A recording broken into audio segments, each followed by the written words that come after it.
老师们好，欢迎各位老师参与由引领中文教学的全美中小学中文教师协会举办的 CLASS FRONTLINE 热点谈节目。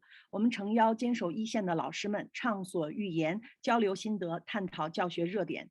CLASS 与您守望相助，同行同行，走在教学前沿。Thank you so much for joining us tonight. Welcome to CLASS Frontline webinar. We'd like to know where you are from and what language do you teach. Please use the chat box and share with us. Tonight, we are very lucky having two guest speakers from California and share their expertise on how to give students choice and voice with us. The first presenter is you, Azama. Konbanwa. The second presenter is German teacher Jamin Lynch. Hello. Not sure if my pronunciation is correct. Is that how do you say? Perfect. Hello. Thank you. Both presenters are good friends of our very own Jinying 老师. So I'm going to invite Jinying 老师 to introduce her friends to us. Sure. Thank you, Na. And it's such a pleasure to have Yo and Jamin here with us. And on behalf of Chinese Language Association of Secondary and Elementary Schools, we'd like to welcome everybody. And I think you will agree with me. In our professional life, we all have, a few people or a few moments we will never forget, because those people and those moments really inspire us. And I have to say, both Yo and Jamin happen to be, two of those people. And Jamin, actually, who is going to present first, he was my instructor when I got my training from Stanford World Language Project. And I think I took the strand of assessment with Jamin. And just trust me, he just taught me so much, answered so many questions I had in my mind. I'm still learning from him on assessment. And at the same time, I think I heard about differentiation and I knew the term, but it was Jamin who actually showed me how to transfer the idea of differentiation into language practice. So without further ado, Jamin, the floor is yours. Thank you. Okay. Transfer the screen. Yes. All right, over here. Okay. I want to thank Na, Sarah, and Ying for inviting me. It's an absolute pleasure to be with you all tonight. Overview, what do we want to do tonight with differentiation? I want to give you a general overview, because really all we're doing tonight is putting our toe in the water with one activity. It's called tic-tac-toe, think-tac-toe. You might have heard of it. Some of you may have created one, but there's actually a lot that goes into it to do it with sophistication. And I hope to bring you a little bit closer on that journey. One of my favorite quotes is we talk about at my school, and probably at your school too, the learners show up like Swiss cheese. They have holes in their learning and their skills. We never know what we're going to get, but we accept what we get because we are public servants, and that's our job. Our task is to provide an education for the kinds of kids that we have, not the kinds of kids that we used to have or want to have, or the kids that exist in our dreams, but the children who walk through our door. And I find this very inspirational, because it really is humbling in a way, and it reminds me that the career I chose means it's full of obligations to do my very best. Okay, so let's look at a couple of key points here: the essential questions, goals, and why differentiation. So just a general question: how can differentiated instruction improve teaching and learning? My goals tonight: develop an understanding of differentiation, and also learn how to construct a tic-tac-toe activity. Okay. And one of my favorite phrases is "Der Weg ist das Ziel." You probably realize it's not English, it's German, but it means the journey is the destination. And I used to think I need to get to my goals right away, but really, when you reach your goal, that's only a few minutes of joy, and it's really that journey that we need to remember, is the most precious thing. That's where the joy happens. That's where the frustration happens. That's where the learning happens. My assumptions about you, notice he's outside the box, is that you want to improve your teaching practice. That's why you're showing up on a Saturday night. You care about student engagement and rigor. Growth considerations. Behold the turtle, he or she only makes progress when he sticks his neck out. And if you think about that, turtles safe in their shell, but they don't go anywhere if they're tucked up in their shell. Turtles are at risk if they stick their neck out, right? And we have to remember we need to risk a little bit professionally in order to move forward. And finally, everybody's a rookie at some point. I'm going to have a confession right away. When I started looking at differentiation, I did not get it at all. I had to do 3 different workshops, and then it all kind of just went in, and I'm like, okay, because there's a lot going on with differentiation. But then again, there doesn't have to be. Okay, so just a little bit more about me. Cobbled together a bunch of pictures and symbols to represent things that either were important to me, are important to me, or that stir my spirit and soul. I'll touch on a couple. You see here water, bodies of water. I like to fish. I think it's the best thing. They call it fishing and not catching, because when you go, you don't always catch anything, but it's wonderful to be outside in nature. In fact, these 2 pictures here are, let me get my annotative tools going here. The two lakes you see are the same lake, actually. This is in northern Minnesota. It's called Lake Winnibigoshish. And this is in summer. I would go fish this lake in a boat in t-shirt and shorts with flip-flops. And then in winter, I'd come back and do ice fishing. Yes, it really is a thing. And it's great fun. And now that I'm in California, I like trout fishing in the streams. Here's my family in the bottom right. We were doing a trip to Seattle and visited my cousin. I do an exchange program with Germany, although this coronavirus thing keeps getting in the way of us actually going. And so we do an exchange. I bring my students to Germany, to the same town since 1992. I haven't done it that long, but and then they return and visit our school, and it's just a magnificent moment for us. And I like coffee. So there you go. So why differentiation? Teachers who differentiate or wish to do so believe that all learners are unique and they all have something to offer and can learn. A one-size-fits-all approach limits learners and also teachers in a lot of ways. Investing in student readiness, interest in learning, preferences yields more engagement, effort, and passion. And students really do learn, or learners yearn for us to see them, and not just talk at them and teach at them, but to see them, who they are and what they like, what they enjoy, what's in their spirits and in their minds. Okay, teachers who differentiate want to do so believe that primary joy of teaching is in the relationships we build with our students. We can marry fun and rigor, and it does build empathy between teacher and learner. I've been reading, like many of us, doing some things with SEL, and there's some real interesting parallels between SEL and differentiation in that. So we have this kind of parallel, and sometimes they intertwine and they break apart from what I can tell. But I think differentiation has been doing this for a while because it really does seek to know what the learner brings to the table and engages with those aspects. And also having choices.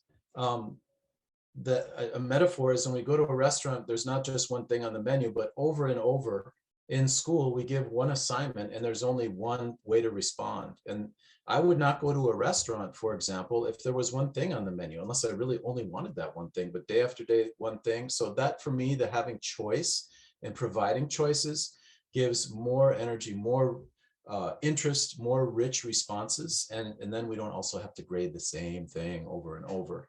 So we get a lot more creativity when we engage. This can be a little scary. You got your toe in the water, but we're language teachers. We have a lot of tricks in our bag. It's probably that your legs are already in the water metaphorically already. Okay. In a nutshell, differentiated instruction focuses on students and learning. We have our standards and curriculum. They inform teachers what students need to know, and differentiation helps students learn that what. It is student-centered for all students and heterogeneous groups. It provides multiple pathways to learn skills and achieve goals. So some things you might be thinking that coming to mind, but it is not an individual, it's not categorized, or tracking students. It is not individualized instruction for every single student, like a separate lesson plan for every single student. It is not that. It is not one size fits all, and it is not fluff at all. When done appropriately, there's plenty of rigor in differentiation. Okay, there's an Achtung here, which in German means attention. So on the slideshow, when you see this, this means that there are materials in a folder which will be provided to you after session 1, my session, that you can access. I'll be touching on some of them, and there are additional sources in there for you to peruse if you should so desire. Oh, this one. It is not also fact-based repetition with lots of lower level depth of knowledge or taxonomy of the cognitive domain. Okay, we think about equality versus equity. Many of us have seen some variation of this comic or cartoon or drawing, but this thing about equality versus equity, we want to meet kids where they are and give them what they need, or provide or help teach them what they need to grow.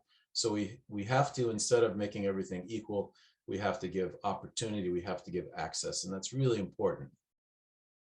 There are some basic principles and characteristics. First, let's review an overview.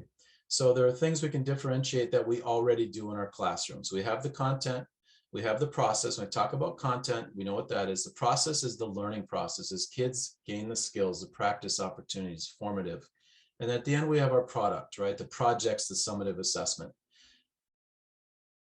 So we have this going, and then we have the differentiation aspect on the right. So we all do this already, okay? We already do content, process, and product, but we can differentiate with different aspects for content, or for process, or for product, or you can do and.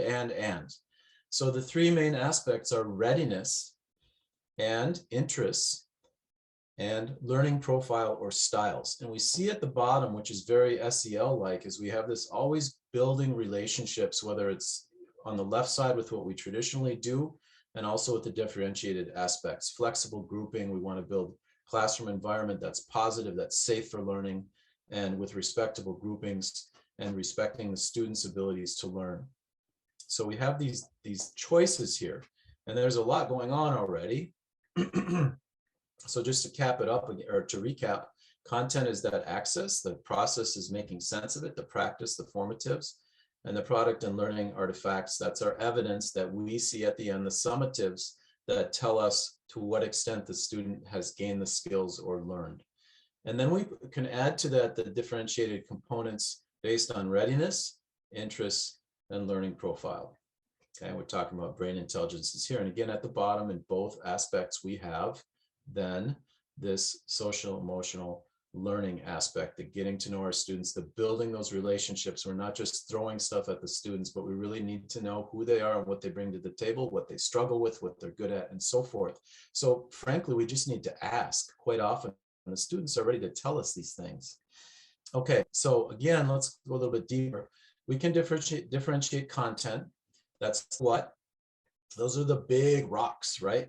The essential information, ideas, skills, attitudes that the students need to have. That's from Blatz. Deborah Blatz is one of my favorite books for differentiation, because she focused on world language teaching, and her stuff's really great. In the process, we're talking about formative practice here, how to practice and what ways we can practice, because we really want students to be able to own it, right? We want them to be accountable, but we also want them to be autonomous, and we want them to feel confident, because we know when students are confident, then they're liable to, 1, do well in the class, and 2, articulate to the next level. And many of us have small programs. I think I can relate to many in the audience in that, as a German teacher, I have a small language program, and we have to do a lot of things really well to not only get students, but also to keep those students.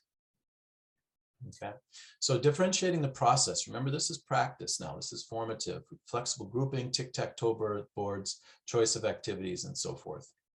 We can also differentiate the product, okay? It's how the student's going to show us that they've mastered the material, or at least become proficient at it to a varying degree. So we can vary the complexity of tasks to meet the needs of the learners, but also to meet our standard, wherever that might be, based on preferences, tendencies, multiple intelligences, and blooms. So we have to, there's a few different variables at play that we have to dial in. I know I'm talking rather abstract now, but we'll get to the concrete in a few minutes. So components, the readiness, like I said, Swiss cheese, right? So we don't necessarily know, but we can find out how ready or how skilled our students are coming in, and differentiating up for those kids who are more advanced or more ready, and also differentiate down in complexity and or cognitive function for the students who are less ready, but also still trying to get them to the same place. So we think about pre-assessment and also can-dos possibly. So readiness, okay. Oops, there we go, my little slingshot guy. Here we go, ready, set. Woohoo! All right, interests, differentiate why. Get to know your students' interests. They're amazing people. They sit there and you might not even know how interesting they are. That's what I find out sometimes late in the year. I'm just blown away that a student in my classroom who's a good student, rather quiet, does what he or she's supposed to do or they're supposed to do, and then I find out that they do X, this super cool activity I never knew about. I'm like, oh, if I'd only known that, right? Because what we want to do is then build those interests into our curriculum. And students know what they are, but do we? Not probably often enough, okay? Who likes doing what?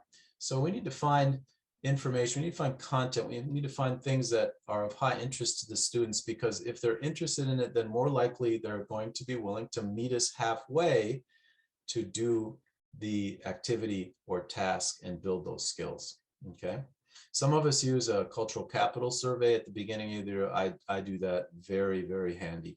And I'll page through those every month or so just to refresh, like who likes what, and are there any patterns that I can identify? Okay.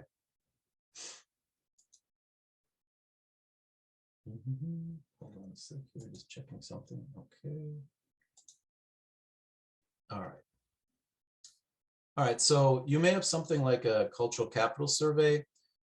This is in the sources, languages I speak, why I speak them, which types of shows, habits for homework, if they have a job, babysitting counts, for example, plans after high school, social media patterns and habits, and so forth. Those are all important for us to know. And then the last box is possibly the most important, where they can confess to you or tell you, I don't like to speak in front of others. And okay, that's good to know. Or I have this interesting hobby, etc.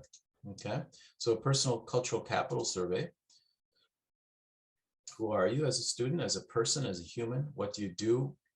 Interests, responsibilities? What's your life like? And we can find that from the students. And like I said, oftentimes they're willing, they give that to us willingly if we just ask. Learning profile, the next step. Tendencies, styles, preferences. It's called all of these things in differentiation. At least I've seen it mentioned in these different ways. How, when, where a student obtains and processes information, okay? Environment, social, organization, are they touched, do they like music, etc. And we start looking at multiple intelligences. Now, what's really key here when we think about learning profile, is that we do not label our learners with them and say, oh, you're a music person, you need to do the music one. No, no, no, we offer, but we're often surprised that students may not necessarily select the musical one, even if they're in musicals and the choir and play an instrument. Maybe they want to try something else, and we need to respect that. So I just wanted to make that clear, that we offer, but we don't label students as a certain type of learner, because often our learners, and we don't know that ourselves what is of most interest to us. So anybody familiar with multiple intelligences? Do you know which ones you are? Do you know which ones your students are? It's maybe time to start finding out. And again, the labels thing. So say it, count it, picture it, move it, hum it, lead it, reflect on it, and investigate it, naturalist. Okay, so this is from Gardner, the intelligences. And so what we have here is we're building up an arsenal of techniques where we can find out more about the students and provide more to them in our curriculum, so that they and we can meet in the middle. We're still going to get what we want, but we're going to make it more appealing to them and more interesting to them and more personal for them. Okay, so we have a self-evaluation form here. This is pretty neat because you type in the stuff, and then you or your students can find out what they mostly agree with or disagree with. and so forth. And that's a good way that you can start gathering a little bit of data when you build differentiated instruction or curriculum to see which tendencies your classes and students might have. Okay, now back to this one again. So we reviewed already the content, process, product, and we talked a little bit, or I talked a little bit about readiness, interest, and learning profile. Okay, so in that, we maybe cannot help so much with the bottom when we talk about Maslow's hierarchy of needs, but we can start moving them when they see that and understand that their teacher sees them as a person and understands their challenges or their strengths or their hobbies or things they don't like. Then maybe they feel a little safer. Maybe we can get them to feel belonging to the classroom, and maybe we can push them up. So you've heard the phrase, possibly you've got to Maslow before you can bloom. Before we expect students to evaluate and analyze and synthesize, if they don't feel comfortable, if their affective filter is really high, then they're not going to be able to perform on the taxonomy and those, excuse me, complex things we ask them to do. And differentiation, in some ways like CEL, starts to bring us closer to that point where they can start feeling good enough, the affective filter starts to drop, and then they can start moving up and doing more complex things because they feel safe and they feel welcome and they feel part of the classroom team and classroom culture. All right, let's do some cartoons because we did all kinds of crazy heady stuff. Calvin and Hobbes, one of my favorites. I owned all his books, and now my son Mason, who is 12, has been reading them and just giggling because classic. Bill Watterson is wonderful. He says, Miss Wormwood, could we arrange our seats in a circle and have a little discussion? Specifically, I'd like to debate whether cannibalism ought to be grounds for leniency in murders, since it's less wasteful. Oh, and then he gets the dunce cap, which thank goodness we don't use anymore, I hope, and says for some reason they'd rather teach us stuff that any fool can look up in a book. And it's funny because I was sitting with my son and reading through these, and this is when I was really diving into differentiation. And I said, this is actually us not maybe serving our students in the way that they're asking us to serve them. Because if we really think about it, what are his interests? Well, clearly he's interested in violence. He's interested also, though, perhaps in thinking about alternative food sources, tongue in cheek. But what level of depth of knowledge or blooms? We're talking about actually upper levels, because he wants to do an analysis and he wants to do an evaluation, right? So he's talking about some pretty heady things here and complex things. Which multiple intelligence is Calvin? Calvin is interpersonal. He wants to actually form a Socratic seminar. That's what he's asking for here. But is a 10-year-old or however old Calvin, eternally the same age, he doesn't know how to say that in teacher talk. But this is kind of, in a way, what I'm talking about is our students are asking us for certain things sometimes. We need to arm ourselves with the arsenal so that we can serve the students in ways that is meaningful and productive for them. All right, let's go down to some more concrete things. So we're only talking, if I go back let's see if I go back enough. Okay, so we're only talking here in this big array of possibilities. There are endless possibilities to differentiate. You can differentiate content, you can differentiate process and product. We're going to talk about sense making. We're going to talk about practice. We're going to talk about students making sense of our material, of our curriculum, of the skills in a way that is appealing to them by applying some differentiation. Okay, so let's go past Calvin again. Hi, Calvin. All right, we're going to differentiate the process. This is a formative assessment and provide opportunities for kids just to practice these skills and deepen them. Okay, so we're going to use some multiple intelligences. We're going to use the taxonomy, depth of knowledge, and because we're world language teachers, we're also going to use the 3 modes of communication and or interests. Okay, so here's Kreti Bocker's recipe. I'm sorry, I mispronounced it. The German Betty Crocker is Kreti Bocker. We determine the content. That's probably what we're teaching in our unit. We're specifying the skills to be practiced. We're going to determine the format or mode of each box. And then we're going to build practice activities with aspects of differentiation. Okay, readiness, interest, and learning profile. So the first one is a very basic one, edited from Blatz's book. That's where I started as an anchor activity. And it is suggested that they've used at the end of class, but that's just one way to do it. Then I'll talk about unit activities, and I'll talk about one as a cultural activity. Okay, so we see anchor activity. We're considering here the content, the skill, the mode, the MI, the interest, the learning profile, okay? And remember, the goal of tic-tac-toe is to pick 3 in a straight line. It can be horizontal, it can be vertical, and it could be also horizontal.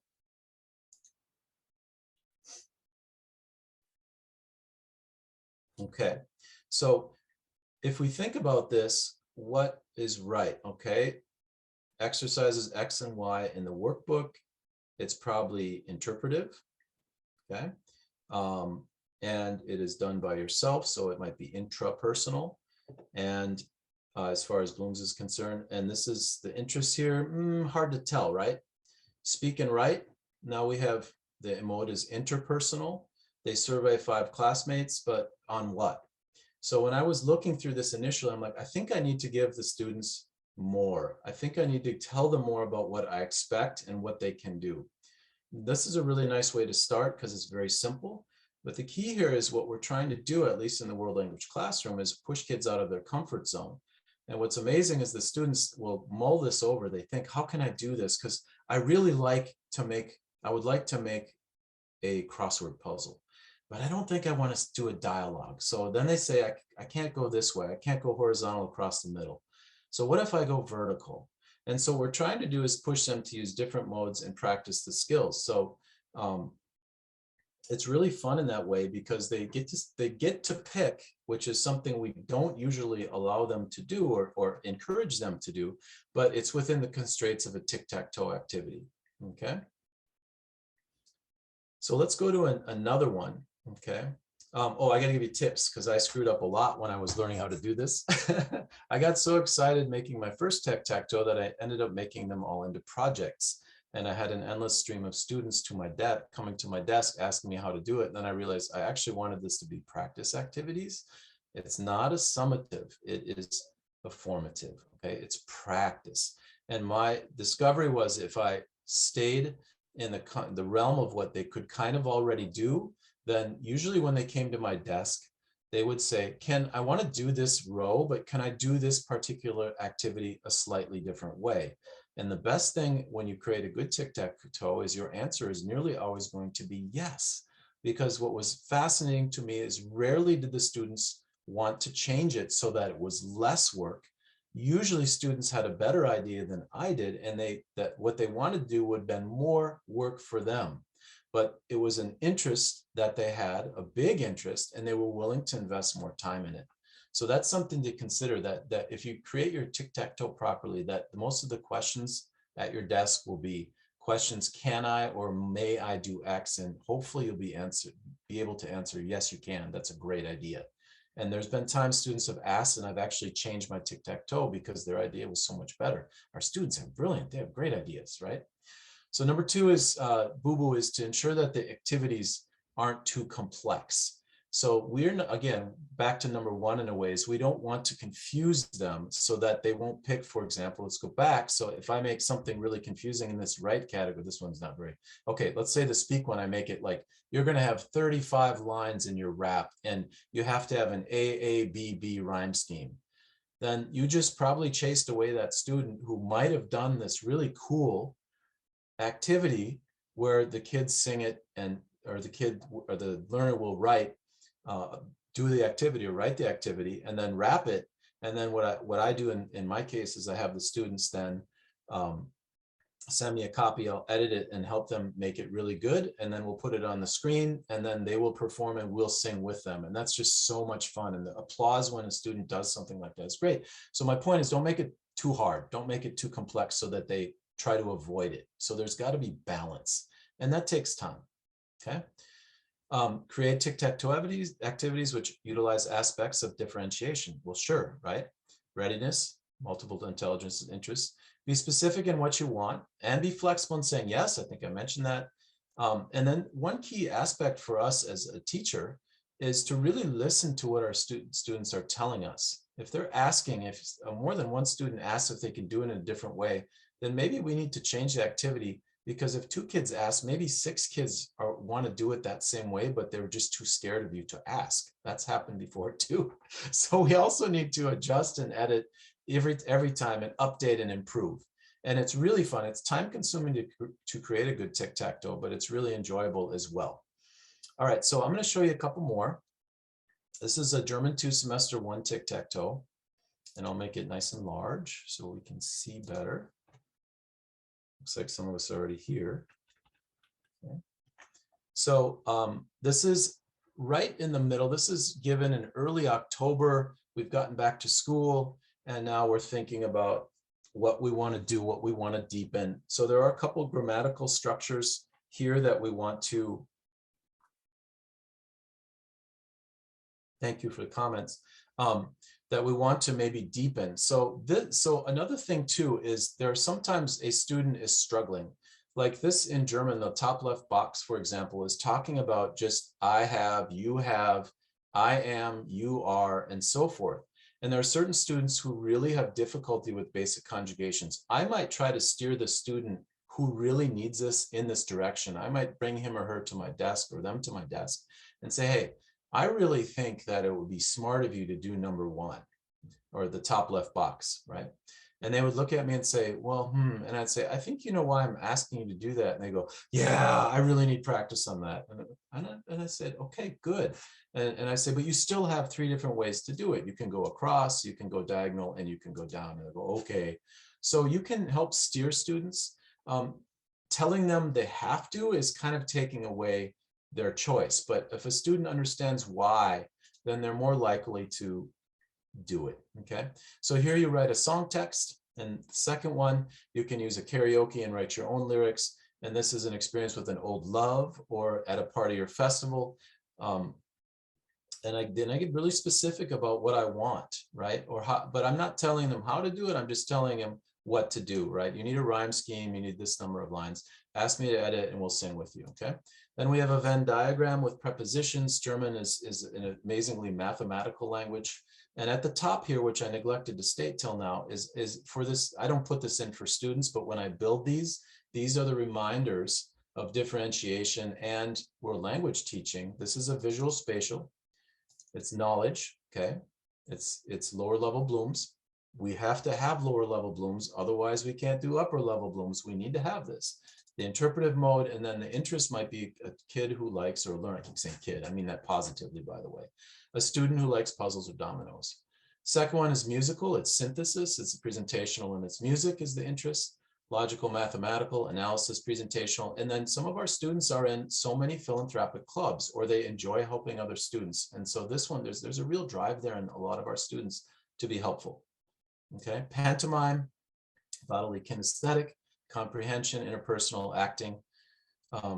This is a discussion between friends, interpersonal synthesis, interpersonal again, and acting. Okay, because we have the interpersonal mode and Bloom's, I'm sorry, and multiple intelligences is interpersonal. So you can see the pattern here. This is in a unit with festivals and also moving into the clothing unit. That's kind of how my textbook works. So some of these cobbled together with opportunity for more practice. This one's called My Horrible Day. Okay, so they're going to write about one of your worst bad luck filled experiences. German is crazy because it has these conjunctions which send the verb all over the place. Some of the conjunctions love verbs, some of them hate them and make it go to the end of the sentence and so forth. And that is a big part of gaining accuracy in German. Music critic, and you go down here and we see I have a list of really great, I think they're great, but different types of German music that I think that the students would find appealing, because my goal is the more they listen to music or find a favorite group, the more they listen to it, and then the better their German gets, ha ha ha, right? So I'm trying to be sneaky on that. Summarization and then rating and so forth. Then we have a comic strip, and the last one is a flow chart, okay? So that's one example, and this one I update every year. I find things that I don't like, I change a little bit, but all in all, this has been really exciting.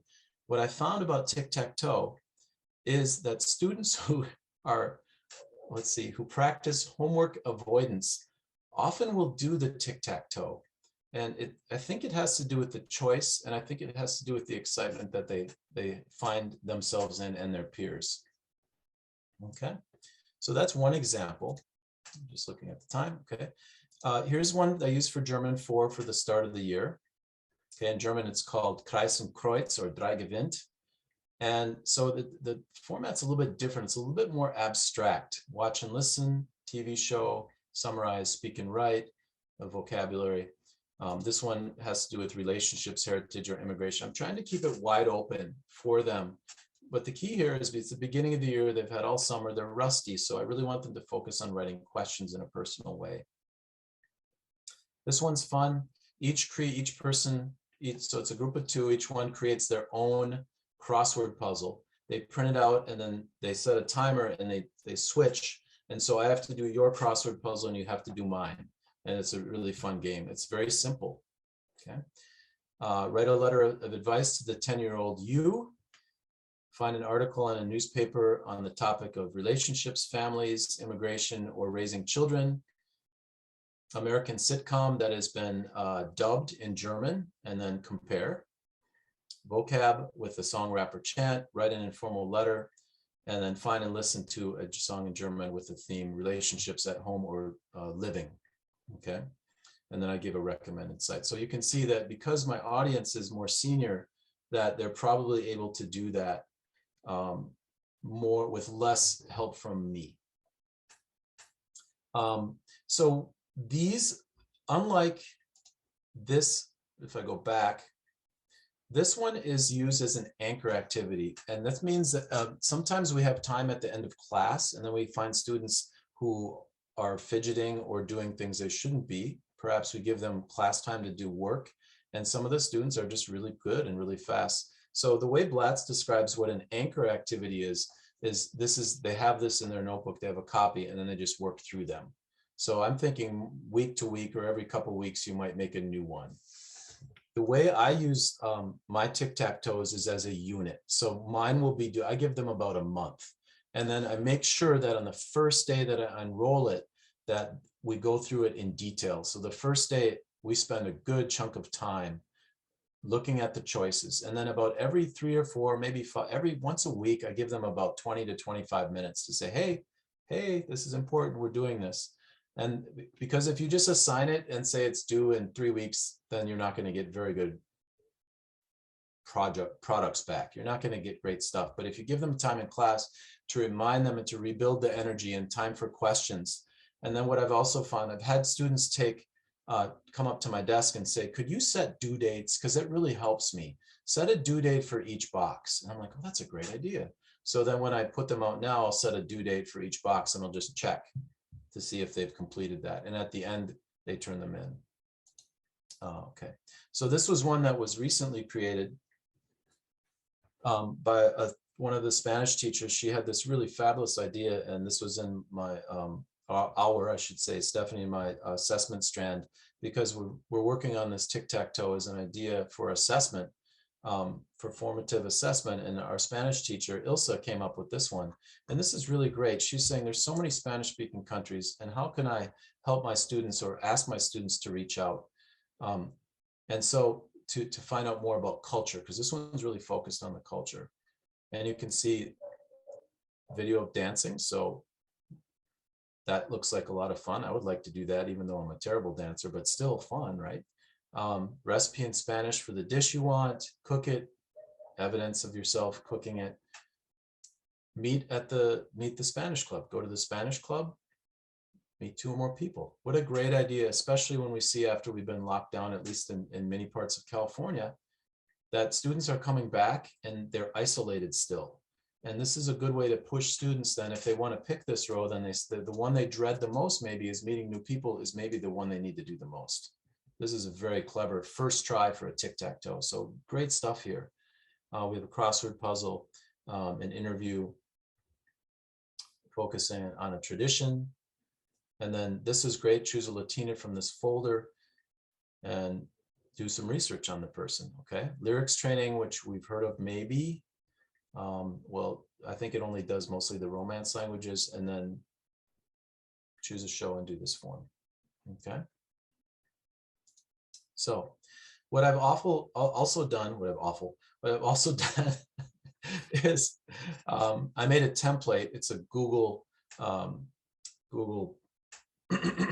page for you.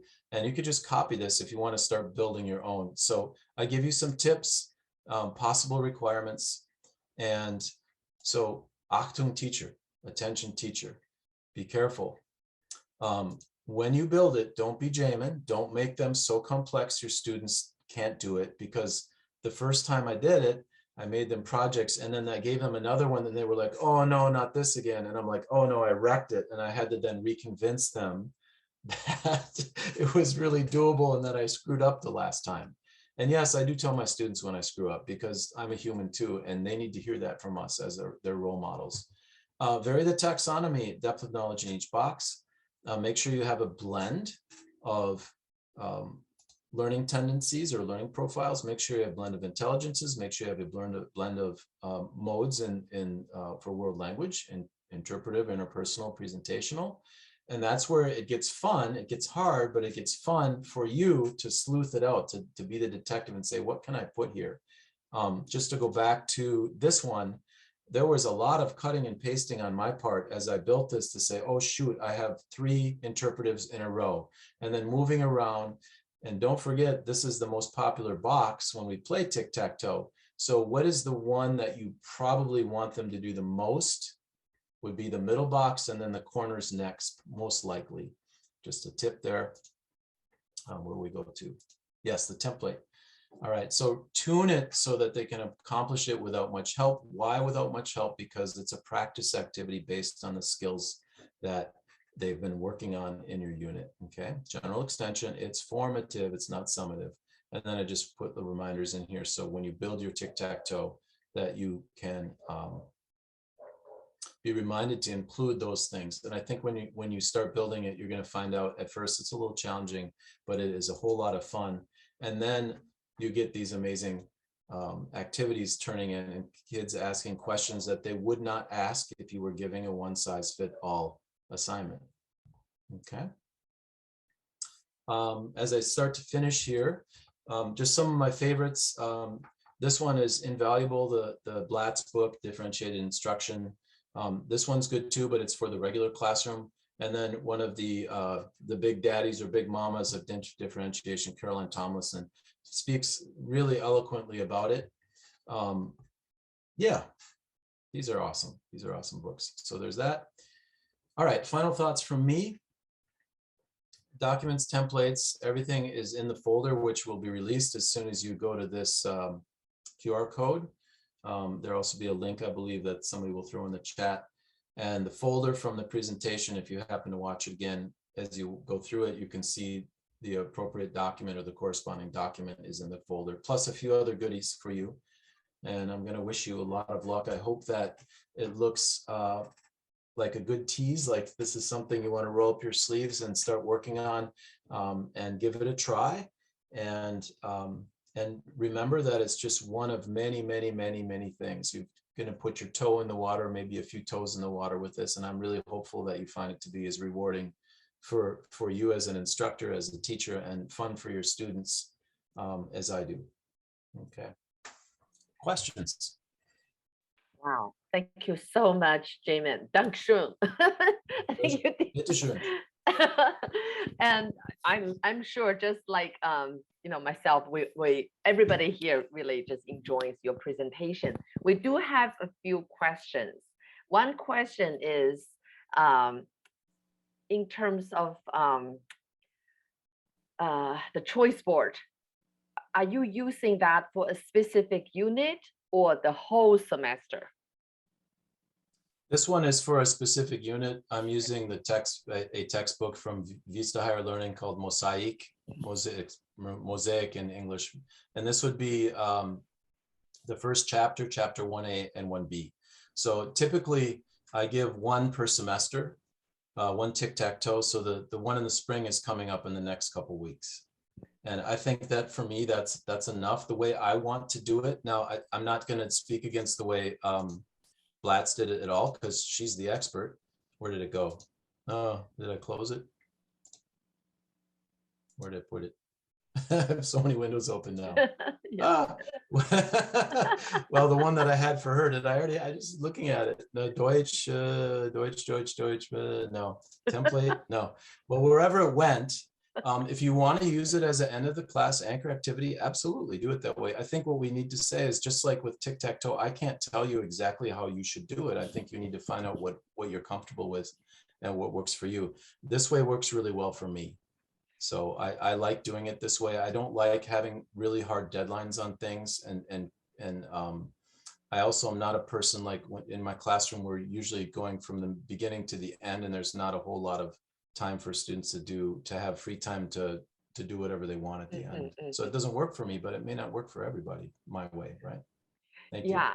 And I remember, Jamin, you said you use tic-tac-toe as like a way for students to practice, right? And how much time you usually give your students for like a tic-tac-toe? Let's say get it done in 2 days or how? Oh no.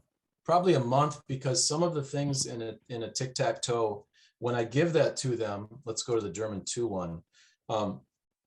Like for example, when I gave them this one last fall, we hadn't really focused on how what the purpose of prepositions were and how to build the skills using the prepositions. So I explained it to them and say, next week we'll learn about this green box, right? So I don't have any problem giving it to them ahead of time. It's rather than hide the ball, like not show them until, and then say you have a week to do this. I would rather have them start thinking about, okay, this is coming down the pipe. This is coming up soon. And I kind of like it, but I don't know what he wants yet. And then after we focus on that grammatical structure, then I would say, okay, let's do our tic-tac-toe. And now we can start talking about what this means. Okay, so my time is probably about a month that I will assign it. And then what I'll do is I'll make an activity due after a week, another one after another week, and then I'll give them more time. By the way, it says here 4 boxes. So I use a 4, 3, 2, 1 grading scale. A 3 is an A, a 4 is exceeding expectations. So it's the carrot. So some students will choose to do a 4th box. That's fine.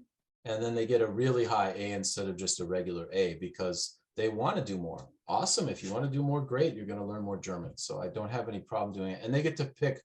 So if they pick these 3, then the 4th box could be wherever they want, whatever other one they want. Great. So Jamin, do I understand you correct? Say this specific tic-tac-toe actually goes with your curriculum for the unit. It's yes. like, oh yes, yeah, okay. Yes, this one does. Absolutely. Okay, got it. And it's built on, yeah, that's a great question. And it's built on skills that I feel students need to practice to become more proficient based on the content of that unit. So in other words, extra different practice activities and opportunities that are in a more fun context for students. Now, how much class time I would give over that 3 weeks or month until it was all due is probably, like I said, maybe half an hour a week. Because one, they do need time to ask questions. They do need time to collaborate with their peers. For example, the pantomime is a 2-person thing. They need to find somebody to work with. It's my job to provide that for them in a limited context, right? Because these are not, I'm not going to give them time every day. You might give them 15 minutes at the end and say it's due in a week. That's fine too. But what we don't want to take away is the choice. The choice is the really great part. That brings the energy. Okay. I hope I answered your question. Yeah, totally. Yeah, that's exactly what I want to know. And we have one last question. Which is, do you create your own learning materials or is it based on the units of a textbook?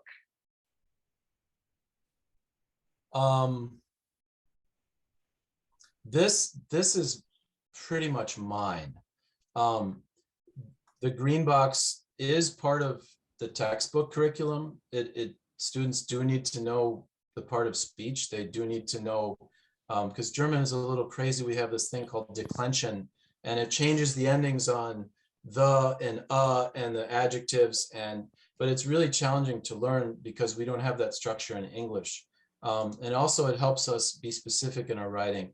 So this comes out of the textbook. The general theme parties, festivals, celebrations is in the textbook, so you can see but there's no song in the book, right? So I said, let's make this more fun, right? Let's have some fun with this for the musical people, right? Some of the kids, they can't sit still in their seats. So how can I get them to be more interactive with the vocabulary? And some of the kids absolutely love this pantomime thing. They think it's totally silly and fun. Awesome. And you learn German doing it and you get to wiggle around. That's great, right?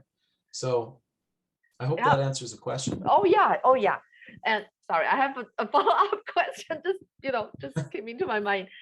So each box is for individual student to do, or can students pair up? And for tic-tac-toe, can they pair up to do it? So the answer is Jein, which is part yes and part nein, no. That is totally up to you, but I encourage that because we need the interpersonal mode, that at least 2 or 3 of the boxes absolutely be with a partner or even a group of 3, right? So this one is really, you're kind of doing it yourself, but what I snuck in there at the end is you need to teach somebody or tutor them about that, right? So it goes from interpretive to presentational as they explain it to interpersonal with your buddy, right? Got it. This is a partner activity. This is a partner activity. This is solo. This is solo, solo, and solo. But again, if you feel, for example, like your students don't want to talk, if you have one of those classes like the first period and they just don't want to talk, then I would say, hey, load it up with a whole bunch of interpersonal speaking activities. And then maybe you'll get them to spur them to talk a little bit more. Wow. If you have students who are struggling with reading, maybe you want to load it up a little bit more with some interpretive or reading and listening. It's up to you, but again, choice, and also really let's vary the level of the taxonomy, and let's try to balance when we can the interests. To vary the interests, and then balance so that, careful with the taxonomy of the cognitive domain, you don't want to make everything synthesis. That's too much. Some of your students, because we need to respect readiness, right? And some of our students aren't there, right? Great. Okay, I think we need to move on because we have another session. And thank you so much, Jamin. I think you got my pleasure. You got new ideas. I take from you as always. Thank you so much. And we actually just pleasure. Thank you for the invitation. Thank you. And we actually just in the chat, we just found out this is the 75th episode of this hotline. We launched it 2 years ago when we, got into the pandemic, situation. CLASS decided to launch this program to really support, language teachers. And I'm just, so emotional now. 2 years, 75 episodes, so many audience, and so many guest speakers like you guys. You are special. Both you, Jamin, and you, both of you are special. And can I just ask all the CLASS team, board members, can you rename yourself? So I just want, to recognize you guys. You were doing a great job here. Thank you. So Jamin has a quick reflection. Yeah, I'm sure. Sorry. No, that's okay. We would like to ask you to send feedback to Jamin. So he will. Yeah, I would really appreciate it if I can just interject for a moment. Is part of my growth is finding out what I do okay and what I need to improve on. So it would be really meaningful for me if I could get some of your thoughts on the presentation on the topic. So please do the reflection if you don't mind. I very much appreciate that. Thank you. So let's move on to our next part of tonight's presentation. And let me just, present to you one and only Yo Azama sensei. And what can I say? I mean, what I want to say is, I remember that moment. It was 2012 in Philadelphia in November. And, Yo was the first Asian, toy of ACTFL. So I really want to share this with you. Nathan Chen, who won the Winter Olympic ice skating, champion recently in the Olympic Games, right? He said, having a person who looks like you gives you the hope you can do the same. I think you are my not the person. Oh, I thought you were gonna say he reminds you of me. Wow, 因为yeah. You have not seen me spinning like that, but I'll show it to you. We'll give you 4 years. So next Olympics, we want to see you to do that. Okay, and definitely, I think Yo is just such an inspiration to not only the Japanese teachers, to all of us. And I got to look to, peek into what he is going to share today. And I know you're going to inspire us for sure. Thank you, Yo. Please. Thank you, Ying, for your kind introduction. So great to be here today, 75th episode. Wow, that's awesome. It's one of the things that good things came out of a pandemic. So Ian, thank you. I feel so special. Let's start with Chinese phrase I just learned about an hour ago. So your job, everyone, to score, since Ying talked about the Olympics, just like the Olympics, if I said it right, you score 10. 10 is the highest number. You can do 9.5 if you're one of those teachers who are really, really, really picky. But I'll do my best, okay? So are you ready, people? You're gonna put score in the chat, okay? This is my Chinese introduction, okay? All right, I'm kind of nervous, okay. 我是安老师。100, oh, come on, 100, really love you more than anybody else. 9, oh, 7, okay, who's that? 7, okay, I'll come back to you later. Okay, well, thank you. I would say at least 9, right, average? Okay, thank you so much, so kind, awesome. So even we're gonna be, sharing 1 hour or so, right, together. I would like to feel like make a connection with you, if that's okay. I'm going to talk to you a little bit about myself. If that statement applies to you, you're gonna type just like me, okay? If that statement applies to you, type just like me. Okay, I bought a bike last year, actually an e-bike last year. If that's true to you, type just like me. No one bought a bike last year, 230 people here. Okay, I'm the only one. Great. So far, we're making connections. Awesome. So, oh, great. Okay, Funay, thank you. Just like me. Sarah, yeah. No? Okay, sorry. Okay, is bicycle count? Yes, bicycle. That's bicycle, e-bike. That's what I got. I cheat. I don't pedal a real bike. All right, next one. I'm not gonna say, can I say this loudly, but I am addicted to plants. I collect so many plants. Oh, just like me. Oh my God, so many of you. Sherry, Lucy. Oh my God, that's all I think about.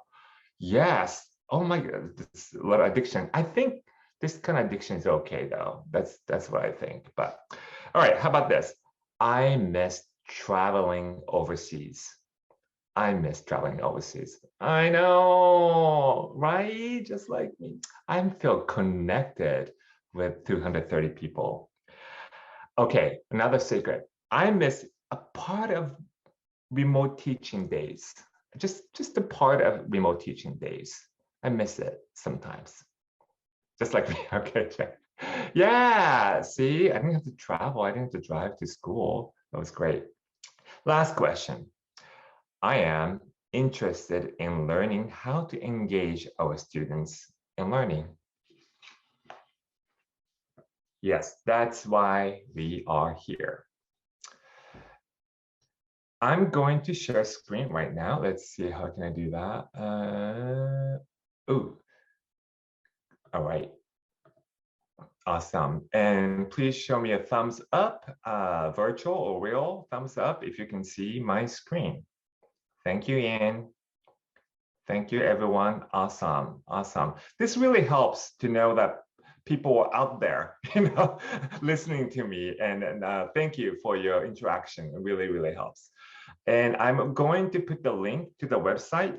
So today I was thinking about making a PowerPoint, but then I decided to do a Google site. So this is a website you can come back to. I highly recommend you bookmark it so you can come back later. Don't lose it.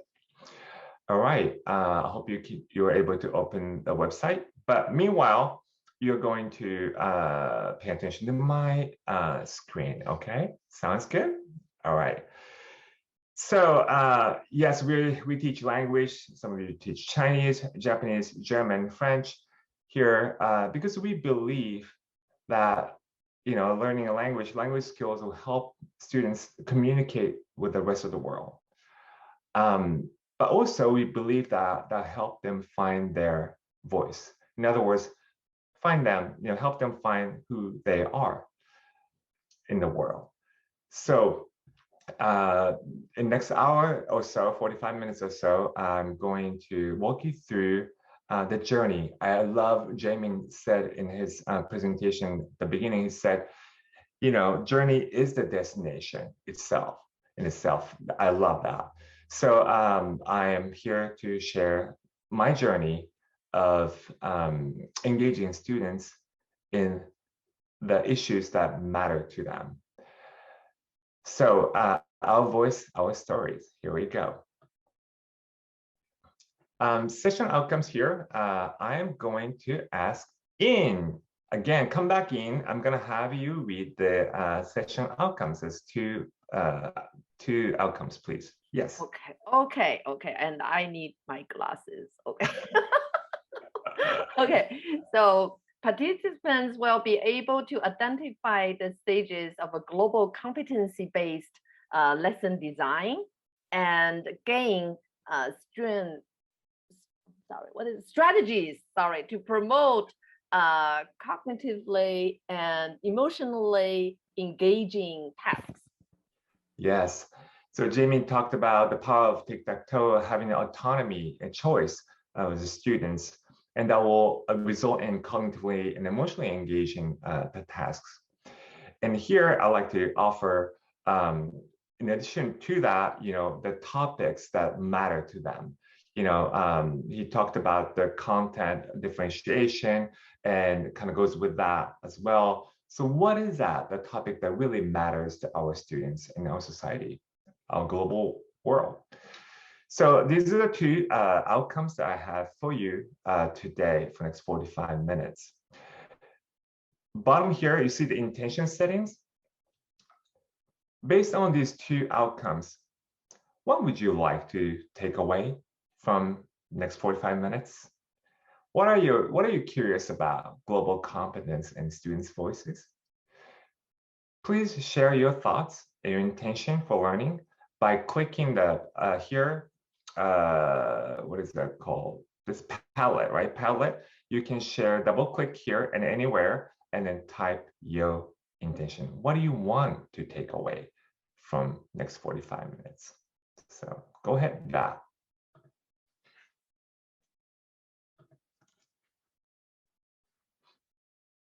In case you don't have the website open, you have to open the website and then click on that palette. By the way, if you're clicking on the screen that I'm sharing, it's not going to go anywhere. Okay. So first, access to the website and click the Padlet, this section.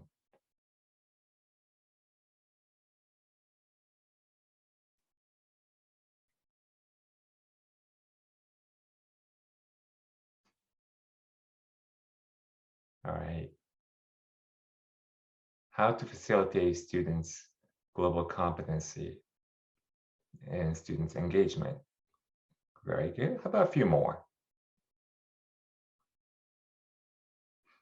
I'd like to know how to plan some engaging activities. Awesome. And of course, as I'm introducing the content, I want to practice good strategies such as this one, providing students opportunity to internalize objectives, outcomes, and provide some space to kind of think about their intention, what they want to learn from that lesson is also a powerful strategy. All right, thank you. All right. So the first thing first, the lesson I'm going to share today is based on the Global Competence Framework. If you have heard of that, please type it in chat. Yes, I have. Global Competence Framework. Yes, thank you, Ian, Sherry. This has been really helpful for me as I design a lesson that is engaging and also the action-oriented lesson. So there are 4 domains or 4 phases of this framework. Number 1, investigate the world. Students investigate the world beyond their immediate environment. So this is where, of course, teacher hook students and you know, so students become interested in a topic and provide multiple opportunities for them to explore through reading or listening and through, of course, interaction. So provide opportunity to investigate the topic that the lesson offers.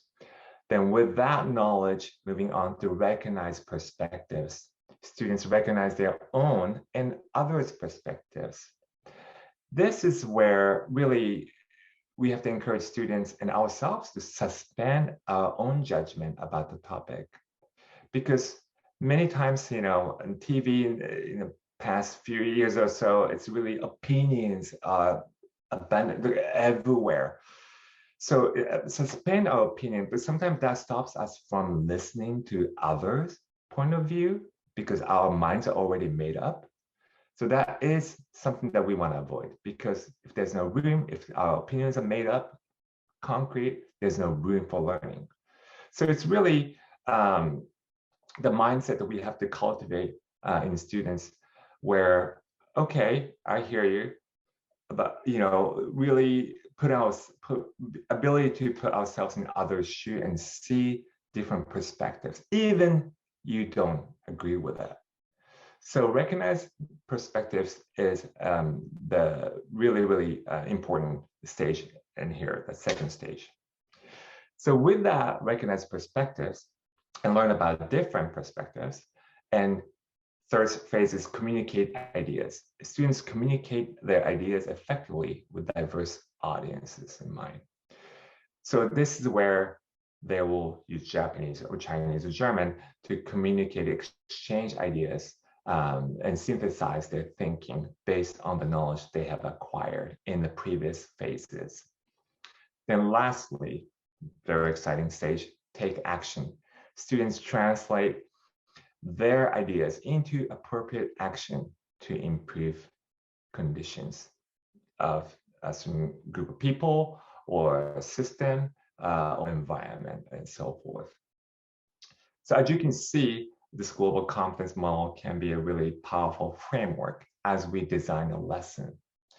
By the way, yes, I'm going to be talking about designing a lesson today, which we don't, usually we focus on delivery in the classroom, how you engage and how hook students into the topic and whatnot. But half the job, our job, is to pause, really sit down and put our minds together, ideally not by yourself, but a group of us come together and then design a lesson. It's really a fun, I enjoy it as equally as a teaching classroom. So that is the 4 phases, domains of the global competence framework. Okay. What questions might you have so far before moving on to for me to share the actual classroom sample. So this is my window of opportunity to ask questions about the 4 domains. And you can put in the chat or unmute yourself. Are there any? I'm sorry, Yes. Yo, I don't think people can unmute themselves. So we're going to use chat to communicate. Great. Chat. If you have questions about the domains, 4 domains of global competence, please put in the chat. This is the window of opportunity closing.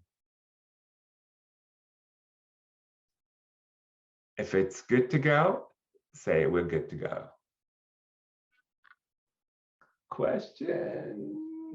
Okay, we're good to go, Crystal. Thank you, Sherry. All right, we'll have some time at the end to ask questions if you don't have a question now, but have a question later. So do that. Oh, the students use English or target language to say investigator. That's a very good question, and so I think I will address that when we come to that. But in a nutshell, yes and no. I'll tell you why. I know which is it. I'll show you a bit. All right. Yes, awesome. Oh, keep that thoughts. We'll come back to this good question because the window is closed. Okay, so I'm gonna move on. Okay, so after so those 4 domains in mind, below I have sample a performance assessment because we only have 45 minutes. Wish we had a whole day, but we only have 45 minutes or so, right? So I simplified, I highlighted some of the main tasks here. So investigate the world. Section students identify Japanese immigrant experiences in Salinas for the past 100 years. By the way, the unit I'm introducing today is called Journey to America. And samples come from the AP, Japanese AP classes, okay? So investigate the world section students read and listen to Japanese immigrant experiences in Salinas. That's where we live here the past 100 years. And then they will gain knowledge. Because oftentimes in my school, they only spend a few weeks in history of Asia. Two weeks. Come on, history of China and Japan, that alone is like, should deserve more than that. But unfortunately, in the history class, that is the, time allocated. And many times students do not know about history about Japanese Americans in that area. So here's an opportunity for language teacher and myself to bring that aspect. And it's what's cool about world language teaching in the classroom is that we have really, really unique situation where we can bring others' perspectives and students can learn those experiences kind of from a little bit healthy distance, kind of a little buffer before they internalize it and reflect on their own experience. Sometimes real issues are messy. I say sometimes, actually always, real issues is complex and messy. It's not clean or simple. Am I right? So world offers those issues that are complex. So when we address those issues, we have to be, we're in a unique position to kind of see this from distance a little bit before we really internalize it to our own. Am I making sense? Any thoughts? Please put in the chat. What are your thoughts on that?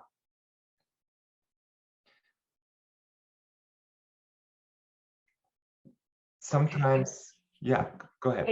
Sorry, Yo, would you mind repeating your question again? What do you want people to put? Yeah, my question is, world language classroom offers unique opportunities for students to investigate the pressing issues the world is facing through the lens of others, like, Japanese speakers or Chinese speakers, before they internalize those aspects in themselves. Because oftentimes, for example, child poverty, it's epidemic in my town, and many of my students come from poverty. It's really a hard issue. if we were to talk about that, their poverty, it's really difficult, and it's really difficult to do. But whereas when we talk about child poverty in Japan, and they study about them with little distance, then later in the lesson, they will reflect on it under their own experience. Am I making sense? So yes, Mei-Chun said this creates cross-disciplinary opportunity. Absolutely. Yes, we have to invite other disciplines, health, social studies, histories, because our world it's never one subject only. It encompasses all different disciplines, whatever the topic we're encountering. It's too personal to look at our own life. Exactly, Jamin. It's too personal. And to create the learning space, we have to feel safe. Like Jamie mentioned in his presentation, we have to have, feel safe before moving on to brave space, right? So world language classroom is an awesome place to do that. So investigate the world, learn it, and recognize perspective. Students present their original poetry that shows their understanding of the historical events. So they are looking at Japanese Americans' experience and what they've experienced. They're put in the internment camp, their houses and possessions are all taken away overnight. And, so they'll put themselves in their shoe and see their experiences, right? And then with this knowledge, and communicate with other classmates about what they've learned. And students share their family stories in small groups, slowly. And they can share what they want to share, what they can share. And students publish our family stories collection book. So the book, at the end of this unit, students class published this book called Our American Stories, because there's not only one American story, there are many American stories.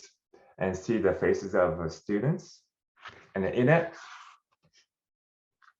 I must admit, I cried many times every time I read their stories of their parents or themselves, immigration stories.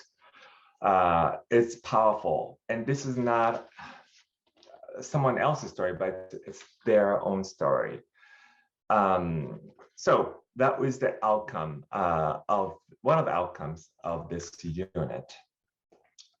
And this is the excerpts, and these are the highlights of the tasks. If you want to see the flow of the lesson, you can click here, Journey to America Learning Events, so you can see more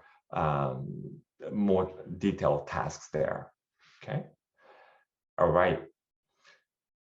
Yes. Oh, thank you, Jamin.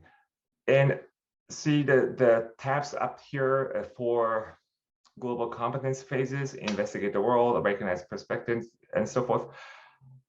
As we design a lesson, I'd like to take us to the take action, the very last piece. As you know, it's a backward design 101, right? Take action. We really have to stop and think about what's important to our students and to us. Think about that. And in our case, yes, this is the place that most of my students are immigrants, right? And when the society, the government at that time, was creating some environment where it was really harsh words, exchanged about immigrants. So in that environment like that, I found that students didn't have a place to really process what they hear in the news. There was no places. So I felt like I had to create a space for us, all of us, to kind of process, this anti-immigrant sentiment and what's behind this. And then I looked at the resources the community offered. We had Japanese American community in Salinas, and they have gone through similar experience in the back, in the 20s, right? So that was the resources and tap into. So I learned myself, I learned a lot about the Japanese American community in the area. And so students published the poetry here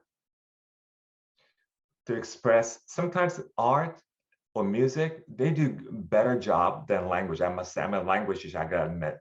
Language is sometimes limited, right?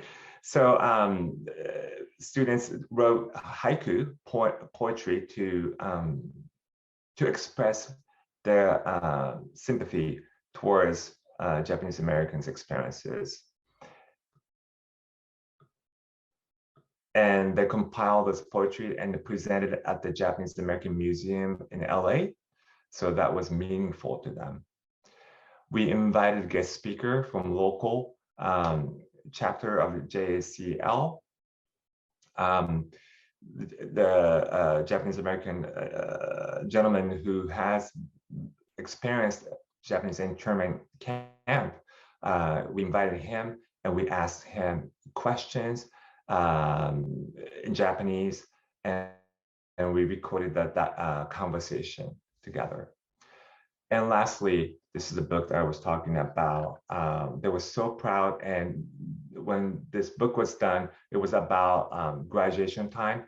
So I gave this as a gift to them so they can take this accomplishment as a graduation gift.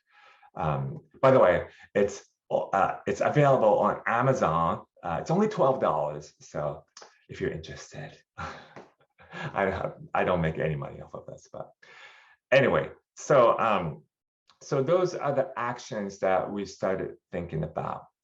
So it's your turn now. And then you get to see later at your own time with one student sample talking about her experience creating a story for this book and visiting Japanese American Museum.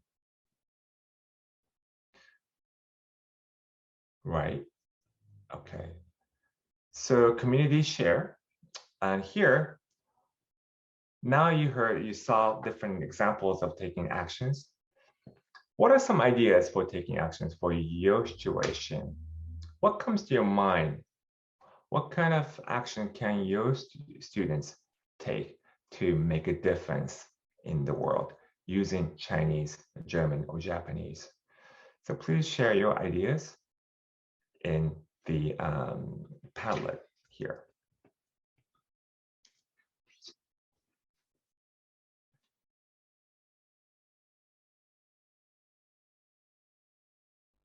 While you're typing, Yin, do you have any questions? We do have some questions in the chat, and let me get them. Let's see, so many messages, you know, in the chat. And one question is this: do students use English or target language to investigate the world? Yeah, so that's depending on the teacher and depending on the tasks, I believe. Many of the written tasks are in English. However, most of the time, the instruction in the classroom is done in Japanese. And again, this is the AP level. So if it's a lower level, maybe situation is a little bit different. Interesting, yes. And next question is, how do you integrate the global competence into daily language teaching? The daily, yes.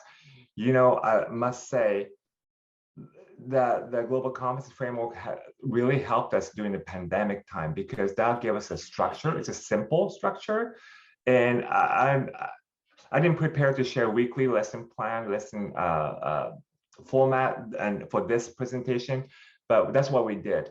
Monday we started to investigate the world, because that was remote learning. They did a synchronous learning. They investigate the world that way.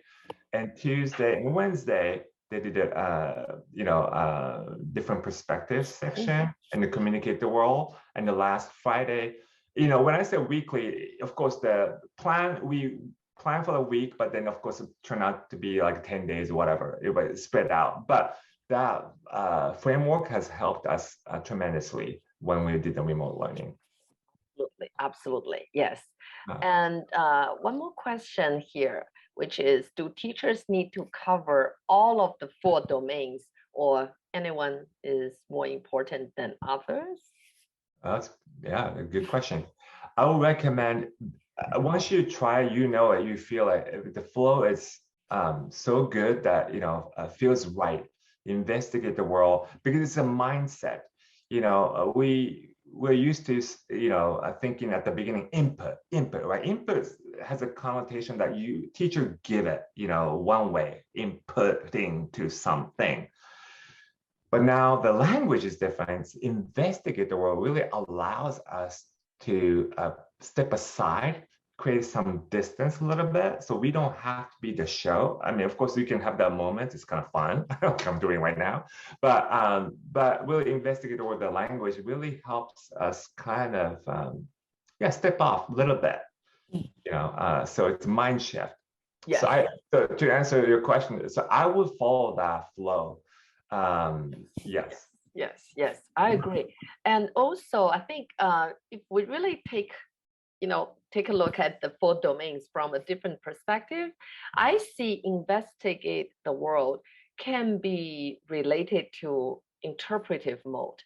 And when you do, communicate ideas, it can be, interpersonal. And so it's not, we can definitely, connect the 4 domain with language teaching easily, I think. Absolutely. I'm so glad you brought that up. I was thinking about one activity where, ask participants to write interpersonal, interpretive presentation as I explain each phase, but you nailed it. Yes, as you mentioned, investigate the world section is heavily receptive skills, interpretive skills, and with some sharing here and there, but ideal is really receptive skills. It's focused. Thank you, Ying. Thank you. All right, how about one more question and then we're gonna move on. How's that sound? Let's see. We have one more question asking, could you provide some examples of how you implement the chart in your teaching practice? I'm not 100% sure what the chart means. So maybe. Helen Zhang 老师, can you please specify chart? What do you mean by the chart?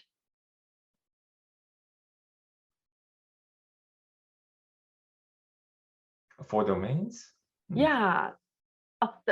She said the 4 domains. Oh, so in other words, can you provide some examples of how you? Yes. Yeah. Let's do it. Awesome. Good segue. So thank you for sharing your actions that you're already doing or you're thinking about doing. Yes, this can be like, writing a holiday greeting cards to nursing homes, because there's the purpose attached to it, as and then the purpose is, and then there's an audience in mind, clear audience who you writing greeting cards to and what purpose. Yes, those are small, may seem like small thing, but it's really it's still an action step. Action doesn't have to be a big, protest or do something. It doesn't have to be that big. It has to be genuine, and then it has to be meaningful to our students. Yes, thank you for wonderful ideas. I'm glad thank you for sharing, because once it's there, we can come back. You can come back and read it and get some ideas from here too, right? So thank you for your contribution. So yes. So that was a great segue. What an example. So now the take action is clear, right? Let's go with this Journey to America project. So that's outcomes set. They're writing this stories, their own narratives of American stories, right? So how do we start? Then go back to investigate the world section. And I have a sample for you. Like Ying mentioned, this is the part where students gain access to knowledge, investigate the world. Yes, usually receptive, usually interpretive heavy section. For example, students read and view historical events involving Japanese immigrants and Japanese Americans, and synthesize information on visual representations, okay? And let me give you some examples. So task 1, does the teacher use this PowerPoint to introduce the concept? And since you listened twice to the teacher presentation about major events of Japanese immigrant history timeline, the first time they take notes on what they understood in English. Teacher is presenting in Japanese, right? The second time, they take notes on Japanese keywords, the content words, like we call it. Not all Japanese words, but the important words, like word like imin, which means immigration. So those are keywords that one of the keywords that they have to learn. And narrating timeline in small groups, students summarize each event from the presentation they heard by writing on the timeline. So they're not producing sentence discourses, but a timeline, what happened and when kind of thing, right? And task 3, students watch the video and listen to the teacher's prediction on the various reasons for immigrating to another country. After taking notes on what they understood and keywords in Japanese, students organize their ideas into a graphic organizer. Graphic organizer has been really powerful tool at this stage because students can cluster and group some words, and they come out similarly, but there's sometimes students organize them differently. This is again giving them a choice to organize how they organize it. The words help them kind of learn new vocabulary and concept. Olden days, I would like drill them, right? Say it 100 times, write it 100 times until you remember. You know what? It takes so much less time if we have them organize vocabulary or rank them, sort them. Magically, their retention goes up in such a short period of time because they're making sense. They're not just trying to memorize word by word, So provide opportunities to use some graphic organizer to organize their new vocabulary concept. And the last example, the task in this phase I'm sharing is the basically close reading, right? So you see the Japanese, the article about Japanese immigration on the right, and the left you see English questions. Now, let me explain how this works. So the question, and there's a line there, that means first paragraph, maybe possibly the answer comes from the first paragraph. So that's an indication, right? So all the students have to do is look at the English question, then look for the answer in the paragraph. That is different from understanding every single word in the paragraph. Am I making sense? Should we thumbs up or, yeah. Yes. Yo, sorry, we have a question. Yes. Do you happen to have a example of graphic organizer we can see? Yeah, I don't have it here, but there are multiple, like a Venn diagram to, sometimes we provide graphic organizer, but many times at the AP level, we ask them to come up with their own graphic organizer in the way that makes sense to them. So yeah, thank you, Lucy. Thank you. Wait. So as you can see, so the left side, you have English question, and then on the right, the paragraph next to it. So all they have to do is seek the answer, circle, and annotate right on it. Computer is great. I know you can do something like this using Kami or different tools to annotate, type it. I prefer to do it on paper, so students do like a circle and write notes and stuff like that. So as you can see, it's an interpretive heavy section. Okay, so now it's your turn. What are some ways we can engage our students in this phase, investigate the world phase? Okay, go ahead, share your ideas. I shared mine. What are your ideas? Please share your ideas in the Padlet. While you're typing, same thing in. If you have questions, a question or questions from others, maybe this is a good time to ask. I think we're doing great. You are doing great. You're doing a We great are? job. We're good? I don't think questions here. And okay, I'm gonna have a little. yes. No, it's orange juice. Yeah. And actually, An 老师, I do have a question that just came into my mind. We know we want to use authentic material in our teaching, right?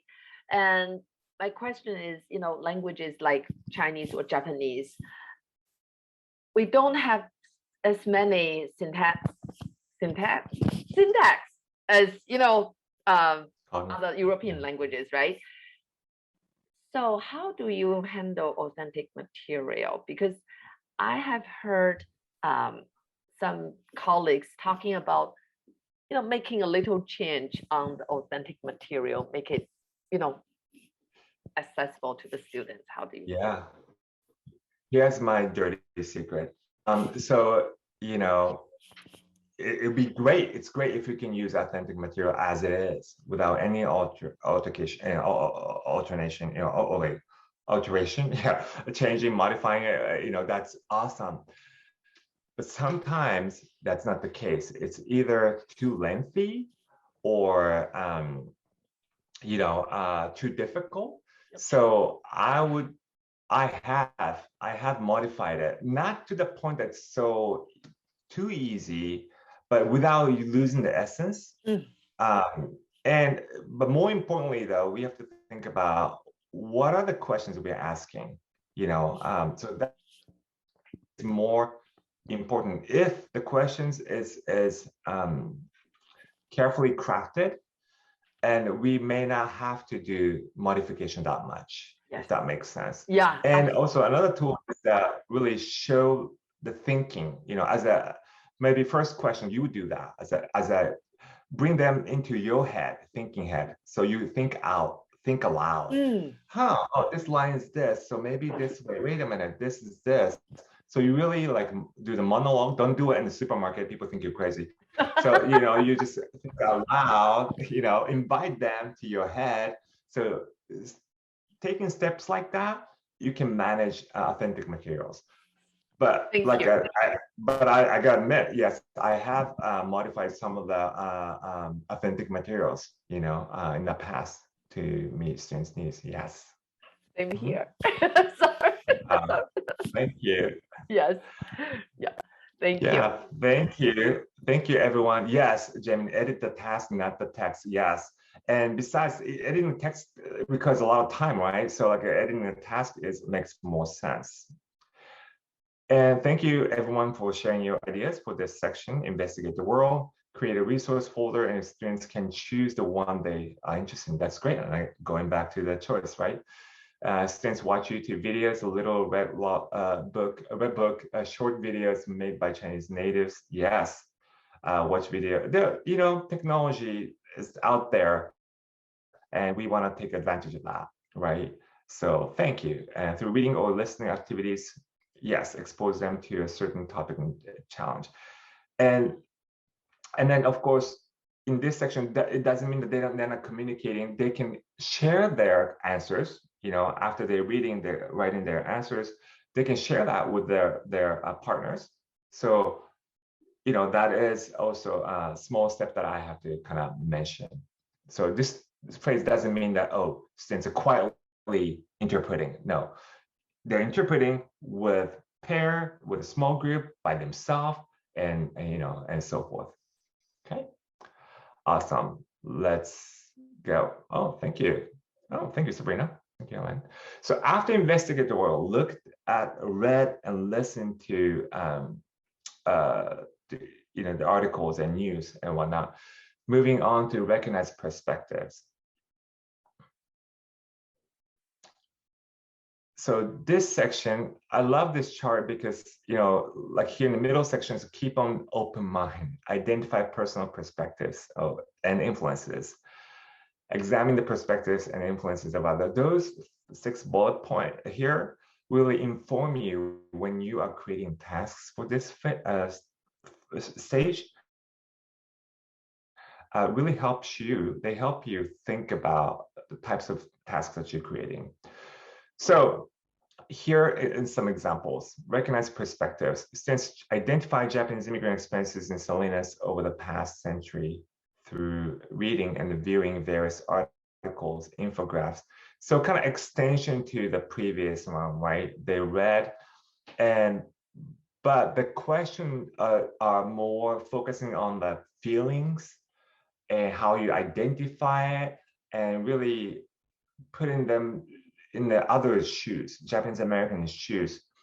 So we talked about SEL, Jane mentioned it too a little bit, seamlessly integrated SEL, like ask them, what is the color that describes the feeling? What is the sound? What is the smell? Really using the senses.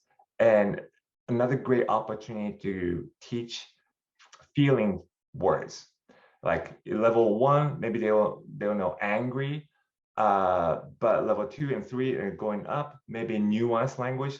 I feel lonely to I feel betrayed, to those like different anger or sadness has those are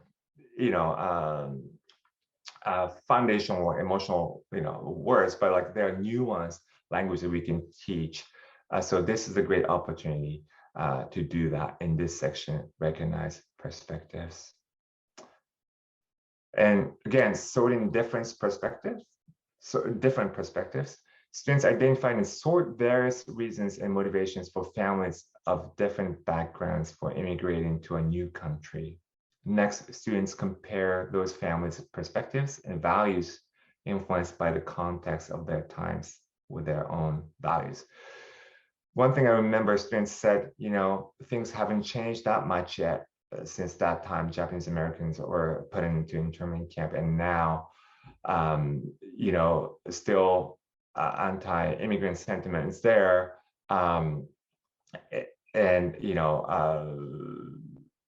chances are limited to a certain group of people.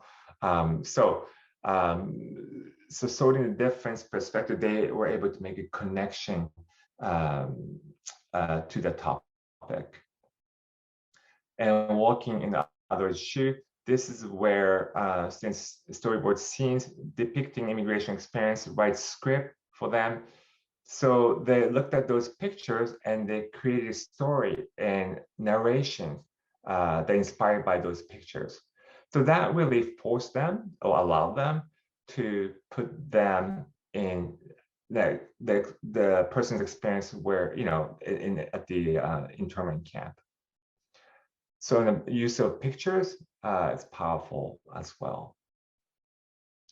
So how would you allow students to take others' perspectives in your classroom? Please share your ideas in here in Padlet while I am answering some of your questions. People are just putting a lot of thank you in the chat for the ideas you shared with us. And of course, Jamin had a comment saying that love how this builds in task complexity. Identify, examine, consider, relate, sort, analyze, emphasize, moving between the 3 modes. And the topic is so deeply meaningful. Yes. Yes, while their eyes on the topic all the time. So yes, thank you. Yeah, and I just think we should have the courage to start to teach current events. And of course we've used the textbook, but try to explore things you can use outside the textbook. And yes, absolutely, it's uncomfortable at times, but we don't have to have the answers, because frankly we don't have the answers. But as long as we, like you said, as long as we have courage and curiosity to explore, we think it's an important thing. I think they are beside you, they walk beside you, and there's no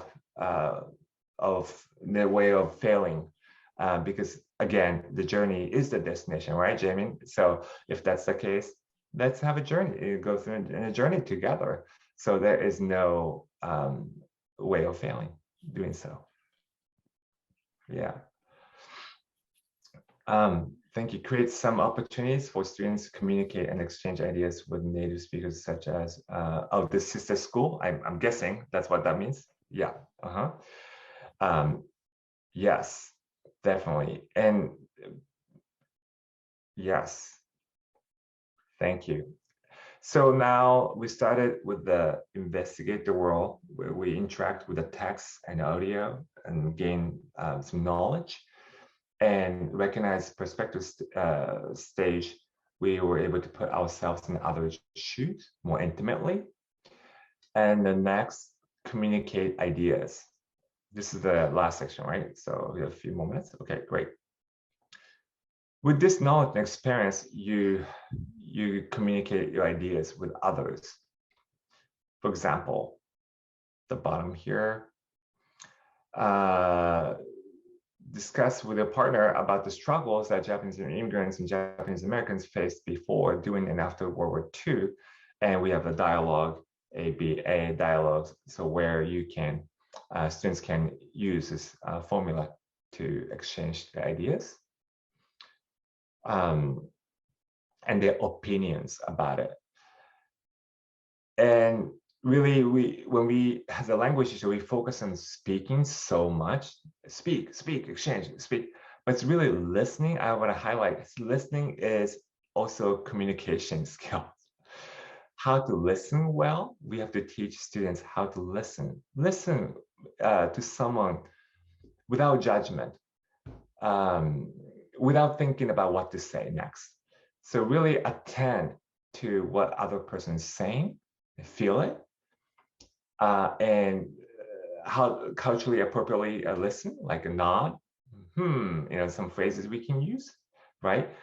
So listening is, I must add, to the communication skills. Yeah, good listeners, to be a good listener, okay?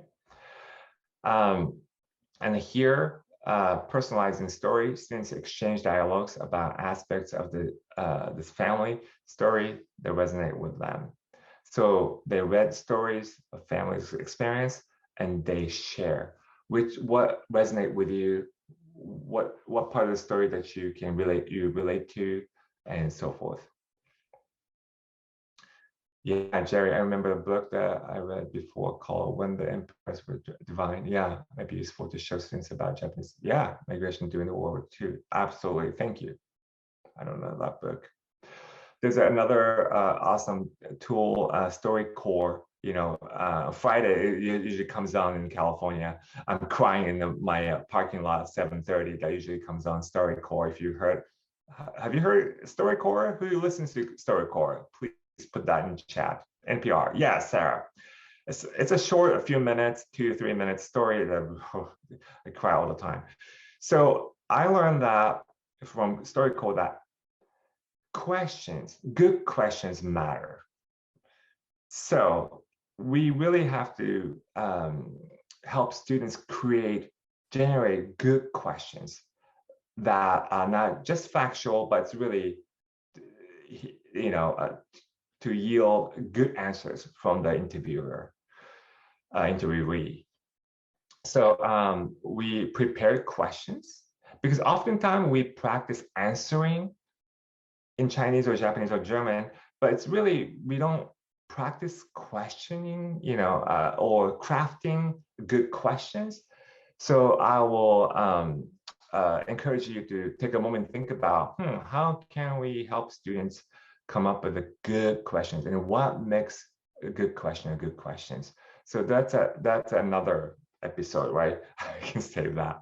So with this app, since created the questions and asked individual and recorded the conversation. So it's another powerful tool that I can share. So in the discussion here, the 4 corners, A, B, C, D, this is a before COVID time, right? We were able to sit in the groups and without masks, and each corner, they'll write their ideas. And in the middle, the things that are common among all four, so put in the middle. So this is a discussion kind of diagram that the students have used here. On the right, you see the word bank phrases here, possible questions, how to expand your conversation. For example, could you tell me more? Those things, could you tell me more, is a really, really power phrase. And taking turns, if you're the only person talking, you're kind of rude, right? Even though your maybe foreign language skills really high, but if you're just a talker, not a good listener, you're not really good, you're not really communicative, right? So taking turns, we encourage students to take turns. How about you? How about you? And so forth. And so those are kind of some of the tools that encourage students to have a meaningful conversation with each other. So I know time's near. So if you could share your ideas, what are some ways we can promote meaningful dialogue among students? What are some strategies, some ways we can to promote meaningful dialogue among students? Please share your ideas in the Padlet. And Azama Sensei, we do have a question here regarding Yes. The material you just shared with us is amazing. And the question is, how much time, how long? This is a unit or for a whole school year or semester, like how much time you? Yeah, yes. So this was originally meant to be 4 weeks, plan, but turned out to be 5 weeks. Wow. So 4 weeks design stage and everything is going well. It's gonna be 4 weeks, but now nothing goes as we plan, right? We learned that in the past few years. So yes, so 5 weeks or so. Great. And I really like what you mentioned earlier in terms of listening. We need to, help students to build their listening skill.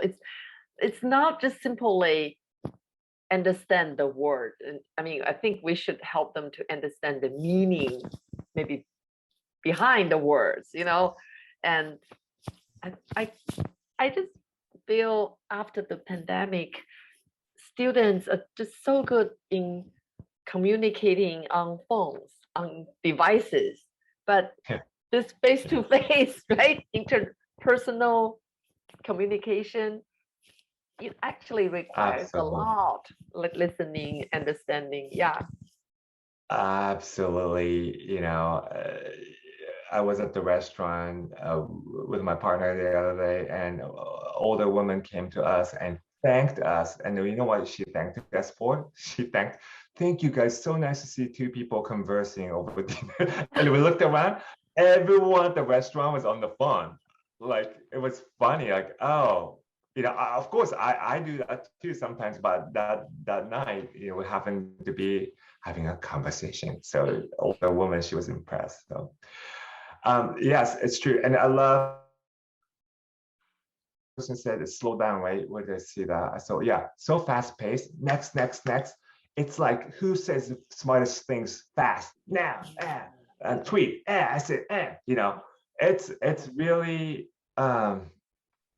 it's not in a good place. No good solution can come out of that, I don't think. Because that's a reactive, it's not responsive. So we are trained in a society that react to certain things, but that's different from responding, right? Responding really requires us to slow down, hear what other person is saying, really saying, and then respond appropriately. So we have to really keep in mind that, yeah. So ourselves as well, not just for students, ourselves, Yes. Yeah, which is not easy to do, but it's worth doing it. Thank you. We have some ideas here. Students can interview each other. Yeah, absolutely. design meaningful questions and interview a native speaker at Zoom. Yeah, technology is technology, right? And I love how you said meaningful questions, you know, that's key, you know. Community circle, I love it. So if it's possible, if your school is allowed to do that, you know, make a circle, something, there's a power in sitting in a circle without desk, nothing in between us. So it brings some closeness. It's like a campfire, right? You have a small fire, get closer, like 5 or, you know, less than 10 people, small gathering, and make a circle and see each other's face and have a conversation. It's a lovely, lovely camp. Don't set the fire at school, but just, you know, imaginary campfire. Okay, of course. Yeah. Yeah. Yes. Oh, thank you. Yes, thank you. Appreciate it. I'll use a 10% flexibility to discuss with students in English. Yes, if it's necessary, why not? So, you know, we encourage and we're encouraged to do 90% or more, right? Target language, sure. But we also have to remember why that is. It's not the rule that just because the rule we have to follow. No, because 90% is encouraged because we can provide students opportunity to think in the target language and solve the mystery in the target language and acquire the target language. So we have to keep in mind that. But that 10% magic is there if you have to qualify and if you have to get make a personal connections in their, you know, target home language. Do that. Use that 10% effectively. I think we can do that. Absolutely. Have students post their thoughts and questions. I love that. Just like we're doing now. Good thing about technologies is pros and cons, right? Anonymity. They can say whatever they want, but at the same time, provide opportunity for students to share what they, you know, they're shy students out there. Shy doesn't mean that they don't have good ideas. They do oftentimes have good ideas. So allow them to share their ideas or concerns. I think it's a wonderful, wonderful thing. Yeah, so thank you for your sharing your ideas. I hope you found my presentation somewhat useful. I know that I went fast as usual. I try to pause and listen, but I can keep working on it. Yeah. So we have a few minutes left, and please share your questions in the chat about global competence.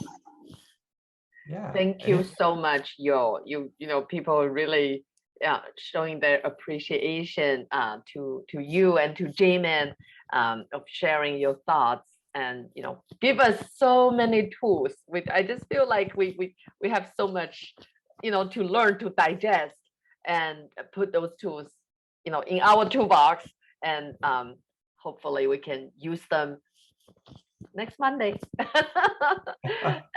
Yes. And this is a great experience, I think, for us to have a cross-language collaboration. And we really appreciate both of you taking the time to, you know, share your wisdom. I want to say share your wisdom with us. And any questions, please put in the chat. Yeah, any clarifying questions? Yo, do you have a reflection you want, you know, participants to do? Yeah, yes. You know, we learn from reflecting on our own experience, right? With John Dewey, who said, you know, we don't learn from our experience, we learn from reflecting on our experience. So if you could, please share, let's see here. Appreciate it. Take action section in the box, in the Padlet. I would like to invite you to write pluses and wishes. So pluses and wishes. What worked for you? What strategy or what idea resonate with you or worked for you? And wishes can be, what did you wish to see more or less of? my presentation. So if you could share that in the, take action section at the bottom, where you wrote community share section. That would be super, super wonderful. Like Jamin said, we learn from you how we can do a better job next time. And if you can share pluses and wishes, we really appreciate it. I'll appreciate it. Thank you. It's actually, thank you, Jamin, for reminding me. This credit goes to Jamin. Okay. And let's just, before we close this session, Yo, would you mind stop sharing? And Yes. because today is special, this is our 75 episode, right? So Lina 老师, what should we do today? We're going to take a group photo to celebrate. Oh my God, great. Celebrate the special day. 2-year anniversary, and you both just kick off the 75th webinar. Yeah, oh my God, they're there behind the curtains. Thank you so much to you and Jamin. So 老师们, are you ready to turn on your camera? Yeah, let's wait a little bit.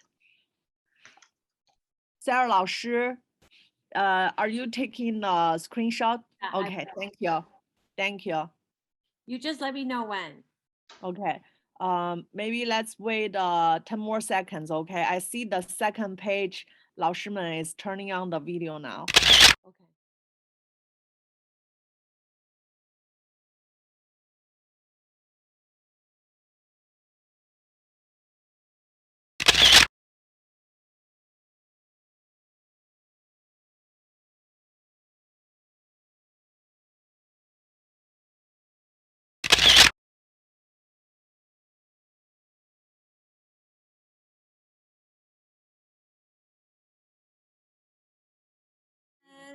Thank you so much, 老师们. 谢谢, thank you, everyone. Thank you. Yo, thank you, everyone. Jamin.